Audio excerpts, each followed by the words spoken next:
সুর ভেসে যাও মদিনা,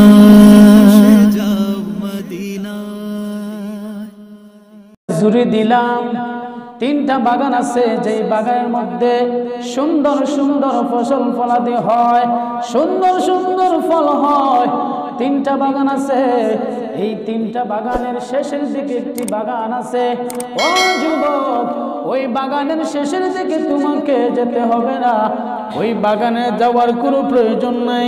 এই তিনটা বাগান থেকে তোমাকে জুড়ে বনে সুন্দর ফুল আর সুন্দর ফলে ভরতে হবে।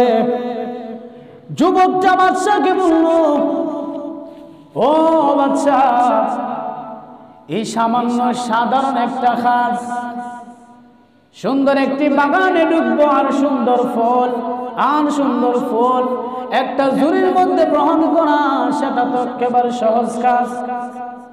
বাদশা বলল, যুবকের, আমি তোমাকে একটা ঝুড়ি দিলাম আর তোমাকে তিনটা বাগানের কথা বললাম।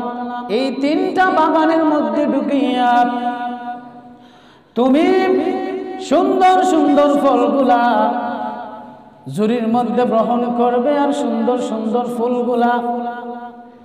এই যুবকটা দায়িত্ব নিল, দায়িত্ব গ্রহণ করলো।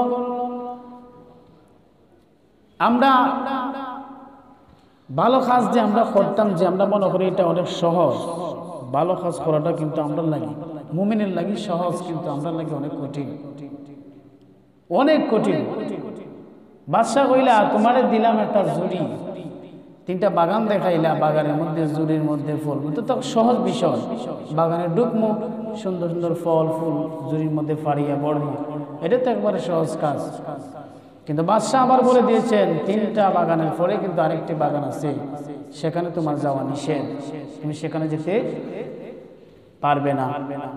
কিন্তু যুবকটা বললো, অসুবিধা নাই, এই একটা ঝুড়ি দিছো মাত্র, আর এটা বলতে আমার কতটুকু সময় লাগবে। বাদশাহ বললেন, ও যুবক, এই নাও, তুমি ঝুড়ি নিয়ে যাও, বাগানের মধ্যে চলে যাও। বাগানের মধ্যে তিনটা বাগান, সুন্দর সুন্দর বাগান আছে। ওই বাগান থেকে তোমার যেই ফুল যেই ফলটা ভালো হয়, সেই ফুল আর সেই ফলটা তুমি ঝুড়ির মধ্যে ভরিয়া আমি বাদশার কাছে নিয়েছো। আমি দেখতে চাই তুমি কতটুকু সুন্দর আর সুন্দর ফল আমি ঝুড়ির মধ্যে ভরিয়া আমার জন্য এনেছো। যুবকটা চলে গেল, বাগানের ভিতরে ঢুকিয়া দেখলো, আল্লাহু আকবার, এত সুন্দর ফুল আর এত সুন্দর ফুলগুলা, এখন কোনটা নেবে কোনটা না, এই তার মনের ভিতরে একটা দুলুচুলু হয়ে গেল, খেটকা হয়ে গেল। এখন যেই দিকে তাকায়, এটার মধ্যে হাত দিলে সামনের দিকে তাকাই দেখা যায় ওই গাছের ফুল, ওই গাছের ফলটা আরো সুন্দর। এখান থেকে তার পাড়া বন্ধ হলো। সামনের দিকে যখন সে এগিয়ে চললো, গিয়ে দেখলো এখান থেকে সামনের দিকে ফুল এবং ফল আরো সুন্দর। এইভাবে করতে করতে যুবকটা সারাটা দিন শেষ করে দিল, একটা ফুল একটা ফল তার ঝুড়ির মধ্যে সংগ্রহ করতে পারলো না। তো এটার অর্থ হলো, আমরা আজকে নামাজ পড়তাম না, কালকে পড়বো, কালকে পড়তাম না, পরশু পড়বো, পরশু না তরশু, এইভাবে করতে করতে এই যে যুবকের সময়টা শেষ হয়েছে খালি ঝুড়ি লইয়া।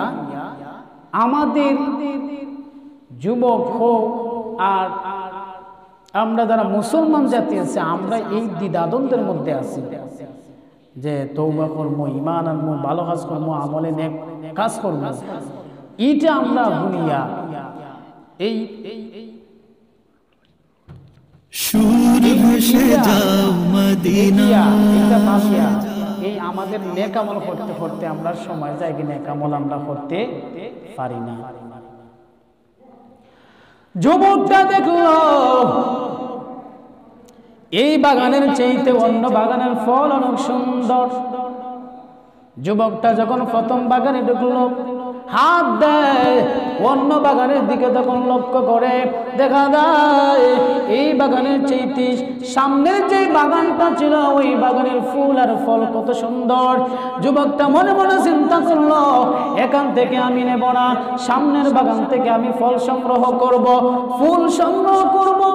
এইভাবে করতে করতে যুবকটা সারাটা দিন তার সময় চলে গেল ভাবনার মধ্যে, কোনো ফল আর কোনো ফুল সংগ্রহ করলো না। তখন যুবকটার মাথার মধ্যে আসলো, বাদশা যে বলছিল 3টা বাগানের পরে আরেকটি বাগান দেখা যায়, ওই বাগানের মধ্যে হয়তো মনে হয় তার চাইতে সুন্দর কোনো ফল হবে। বাদশা নিষেধ দিয়েছে তো কি হয়েছে, আমি সামনের এই 3টা বাগানে অতিক্রম করিয়া যে বাগানটার কথা বাদশা নিষেধ দিয়েছিল, আমি ওই বাগানের কাছে যাব। যুবকটা তাই করলো, 3টা বাগান অতিক্রম করিয়া শেষের দিকে বাগানে গিয়ে দেখে ওই বাগানের মধ্যে ফুল নাই এবং কোনো ফল নাই। এটার অর্থ হলো, আজকে আমরা মুমিন মুসলমান যারা আছি, আমরা নেকির ঝুড়িটা একেবারে শূন্য। কেন শূন্য? আমরা হয়তো মনে করি আজকে সময় আছে, আজকে সুস্থ আছি, বা আজকে আমার বয়সে কোনো হয় নাই, বা আমি যুবক আছি, অনেক টাইম আছে আমার জীবনে, আমি নামাজ তো পড়বো, ভালো হাসতে পড়বো। এইভাবে করিয়ে আজকে আমাদের প্রতিটা মানুষের নেক আমলের ঝুড়িটা, নেক আমলের যে তলি অ্যাকাউন্টটা একেবারে শূন্য, সামান্য সামান্য নেকি। তো এই সামান্য নেকি দিয়ে আমরা কিভাবে আল্লাহর দরবারে যাব আর কিভাবে আল্লাহর কাছে জবাব দেব, এটি হলো আমাদের ভাবার বিষয়। যুবকটা বাগানের শেষ অংশে গিয়ে দেখে কোনো ফল নাই, কোনো ফুল নাই। যুবকটা আবার খালি ঝুড়ি লইয়া শেষে বাগান থেকে প্রথম বাগানের সামনে আসলো, হাতের দিকে ঘড়ির দিকে তাকাইয়া দেখে, সারা দিনে তার ঝুড়ির দিকে তাকাইয়া দেখে বাচ্চা আমাকে টান দিয়েছিল, সময় দিয়েছিল একদিনের, কিন্তু আমি দেখতে পেলাম সারা দিন আমার ভাবনার মধ্যে চলে গেল, এই ঝুড়ির মধ্যে কোনো ফল সংগ্রহ করতে পারলাম না, ঝুড়ির মধ্যে কোনো ফল সংগ্রহ করতে পারলাম না। যুবকটা এই ভাবনা চিন্তা করার পরে শেষে বুঝতে পারলো, এই খালি ঝুড়ি নিয়ে আমি বাদশার কাছে কেমন করে যাব। এই চিন্তায় যুবকটা মাঠে ময়দানে কান্নাকাটি করতে লাগলো, হায় আফসোস, যদি আমি বাগানের প্রথম অংশে ঢুকিয়া সুন্দর ফল আর সুন্দর ফলগুলা সংগ্রহ করতাম, 1 2 3 3টা বাগান থেকে আমি সংগ্রহ করতাম, অবশ্যই ওই ঝুড়িটা, যে বাদশা ঝুড়িটা আমার হাতে দিয়েছিল, অবশ্যই সেই ঝুড়িটা ভর্তি নিয়ে বাদশার কাছে চলে যাইতে পারতাম। কিন্তু দেখা যায় আফসোস করতে লাগলো, ঝুড়ির মধ্যে কোনো ফল নাই, কোনো ফল নাই। এই যে একটা সুন্দর আর একটা সুন্দর, এটা চেতে এটা সুন্দর করতে করতে, ভাবনা করতে করতে, এটা পারবো, এটা বাদ দিয়ে ওটা পারবো, এবার করতে করতে তার সময় শেষ। মুফতিরা বলছেন, এই যে সময়ের কথা, এই যে বাগান এবং বাদশার উদাহরণের কথা, বাদশাটা হলো আমাদের আর কেউ নয়, যিনি আমাদেরকে সৃষ্টি করেছেন তিনি হলেন আমাদের আল্লাহ, তিনি হলেন আমাদের বাদশাহ। আর ঝুড়ির কথা তারা ব্যাখ্যা দিয়েছেন, ঝুড়ি হলো প্রতিটা মানুষের নেক আমলের ঝুড়ি, যে আজকে যেই সময় থেকে নামাজ প্রতিটা মানুষের ফরজ হয়েছে, এই সময়টাকে যদি আস্তে আস্তে মানুষ নামাজ পড়তো, নেক আমল করতো, তাহলে তার আমলের ঝুড়িটা অনেক ভারী হইতো, আমলটা অনেক বেশি হইতো। কিন্তু দেখা যায় আজকে ফরমো, কালকে ফরমো, তখন ফরমো না, তখন ফরমো, এইভাবে করতে করতে, ভাবনা করতে করতে যুবকের সময় অতিক্রম হয়ে গেছে। মূল্যবান যে সময়গুলা, এই মূল্যবান সময়গুলা যুবক অতিবাহিত করে ফেলেছে, এখন অন্তিম সময়ের ভিতরে আসিয়া বলে, হায় এখন আমি ইবাদত করব কিভাবে, আমার সংসার, আমার ছেলে, আমার সম্পদ, আমার মেয়ে, এরা দেখে আর আমি নেক আমল করব কিভাবে, এই আফসোস করতে লাগলো। যুবকটা এমনি খালি ঝুড়ি লইয়া আফসোস করলো আর কাঁদতে লাগলো, আল্লাহ ও বাদশা, আমি যদি প্রথম দাফে আগাইয়া সুন্দর সুন্দর ফল আর ফুল সংগ্রহ করতে পারতাম, সারাদিন অতিক্রম হয়ে গেছে, কিন্তু আজকে জুরি পর্যন্ত পড়তে পারলাম না। যদি আমি প্রথম থেকে নিয়ে আস্তে আস্তে ফুল এবং ফল সংগ্রহ করতাম, অবশ্যই দিন শেষে আমি আমার বাদশার কাছে জুরি ভরে ফল আর ফুল নিয়ে হাজির হইতে পারতাম।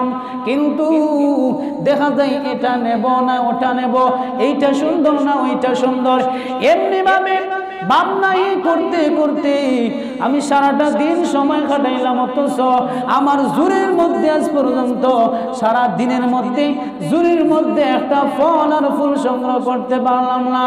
এইভাবে যুবকটা আফসোস করতে লাগলো, কান্না করতে লাগলো।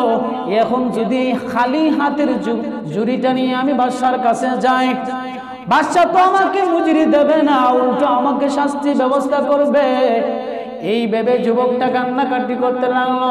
মুফতিরা বলছেন, লেখকরা বলেছেন, এমনি ভাবে প্রতিটা মানুষ যখন পৃথিবীতে আল্লাহ পাঠান, যেই সময় থেকে তার নামাজ ফরজ হয়ে যায়, ওই সময় থেকে যদি কোনো যুবক যুবতী আস্তে আস্তে নামাজের কাজ করতো, ভালো কাজ করতো, বৃদ্ধ বয়সে দেখা যায় মরণের সময় হলে দেখা গেল রে ওই যুবক আর যুবতীর নেক আমলের যে জুরিটা হবে, এই জুরিটার মধ্যে অনেক নেকি নিয়ে আল্লাহর সামনে যাইতে পারতো।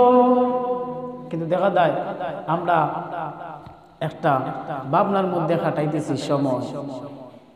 আজকে গিয়ে দেখেন মানুষ দুনিয়ার রাত এবং দিনে যতটুকু সময় পার করে 100 ভাগের মধ্যে 1 ভাগ মানুষ আল্লাহর সময় দেয় না। এটা শীতকাল। আমি গত জুমাবারেও বলছিলাম, এবারে বলি যে বাংলাদেশের মধ্যে অধিকাংশ যুবক আছে অতিরিক্ত সময় ব্যাডমিন্টন বিভিন্ন খেলার মধ্যে তারা অংশগ্রহণ করেন, রাইতের রাত তারা নষ্ট করে, অথচ আজান হলে মসজিদে তাদের মন চায় না। এই জাতি